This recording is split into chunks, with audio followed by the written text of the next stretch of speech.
Hi everyone, welcome back to another video from Gaming Basics. In today's episode, I'm going to be showing you how to download Block Blast application on your iPhone. So the process is quite easy, so let's jump in right into the video. First of all, tap open your app store. Soon after you do that, go to the search box at the top and type in Block Blast and search. Look for this application from Hungry Studio and tap on the Get button to begin downloading the application. Go ahead and sign in with your Apple ID, and then you will be able to start downloading Block Blast. Block Blast is a free and popular block puzzle game that is easy yet fun.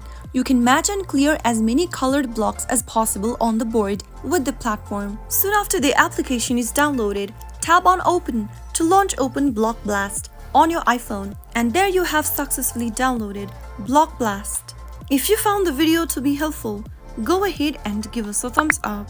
Don't forget to subscribe to the channel by hitting the subscribe button. Also, press on the bell icon so that you'll never miss another upcoming upload from us. I will be back again in the next episode. Thank you for watching.